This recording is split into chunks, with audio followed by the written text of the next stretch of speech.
It's been 6 long years since Undead Labs first dropped that mysterious cinematic trailer for State of Decay 3. For years, the community heard almost nothing, leaving many to wonder if the project was stuck in development purgatory. But at the Xbox Games Showcase 2026, the silence was finally shattered. Undead Labs didn't just show a new cinematic. They gave us our first massive look at 100% actual gameplay, revealed groundbreaking mechanical changes, dropped a release window, and dropped an absolute bombshell about where you can play it. Today, we are breaking down everything we know about State of Decay 3 so far, from its massive engine overhaul to the true scale of the map. Let's dive in. Let's get the biggest news out of the way first, the release window. State of Decay 3 is officially targeting a 2027 release window.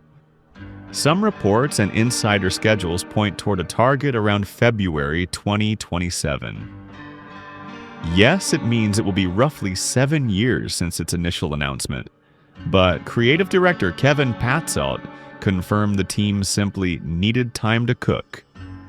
And looking at the footage, that cooking has paid off. But here is the twist nobody saw coming. State of Decay 3 is not an Xbox console exclusive. Xbox Game Studios confirmed that alongside Xbox Series X/S and PC via Steam and the Windows Store, State of Decay 3 is officially launching on the PlayStation 5 on day one. Of course, if you're on Xbox or PC, it will still be included in your Xbox Game Pass subscription from day one. And it supports Xbox Play Anywhere. But opening up the apocalypse to PS5 players means the multiplayer ecosystem is going to be absolutely massive. If you thought the game looked incredibly sharp in the trailer, that's because Undead Labs has completely abandoned their old engine and built State of Decay 3 from the ground up using Unreal Engine 5. They've even been collaborating closely with Gears of War developer The Coalition to maximize the engine's graphical and physics capabilities. And don't worry, this wasn't pre-rendered CGI. The developers confirmed that everything shown in the 2026 trailer was 100% game capture. Whenever you see those gritty, over-the-shoulder perspectives, that is exactly what your gameplay camera is going to look like.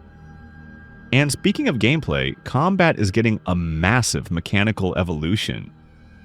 For the first time in the series, we are getting dedicated jump and dodge mechanics, a deep melee system featuring explicit quick attacks and power attacks, and survivors can now create tactical fight circles, pushing one zombie back, dodging another, and pivoting to slice a third. On top of that, while the classic freak lineup from State of Decay 2 is returning, yes, juggernauts, bloaters, and screamers are back, their roles have been heavily differentiated and specialized. Normal zombies also feature distinct tiers and armor layers, making every single encounter highly unpredictable. One of the biggest limitations of the previous games was map size and transitions. Undead Labs is completely shattering that barrier. State of Decay 3 features a single seamless playable world space that is roughly 4 times the size of a standard map from State of Decay 2. Even better, it is entirely open to the player from the literal second you boot up the game. No artificial gates, no loading screens blocking off regions, just pure, unadulterated, open-world survival across a massive, brutal sandbox. And remember that 2020 cinematic trailer with the zombie deer? Studio head Philip Holt explicitly confirmed that when that trailer dropped, the game was basically a Word document. They've officially scrapped the idea of zombie animals. The focus is entirely on human survival, the horrors of the infected, and the evolution of the environment. Co-op in State of Decay 2 was fun, but it always felt like you were just a tethered visitor in someone else's world. State of Decay 3 is fundamentally changing this into a true shared world co-op experience for up to 4 players. You and your friends will build a single settlement together. You will collectively manage resources, build out your facilities, and strategize from across the map. You can split up dynamically, one player scouting an abandoned outpost on one side of the map, while another clears a house miles away, before meeting up at a central target. And those targets are going to be terrifying thanks to the new Plague Nest system. Replacing the stationary plague hearts from the previous game, Plague Nests are dynamic, evolving entities. The developers describe them as enemies with their own plan. Nests have different personas and behaviors every time they roll. They react to your aggressive actions, they grow autonomously, and if you leave them alone, they will actively send waves to assault your base. Consequences are a core pillar here. If you sit back and do nothing, the world will actively push back and burn your community down. Permadeath is back! The stakes are higher than ever, and your survivors will actively remember and mourn the people they lose along the way.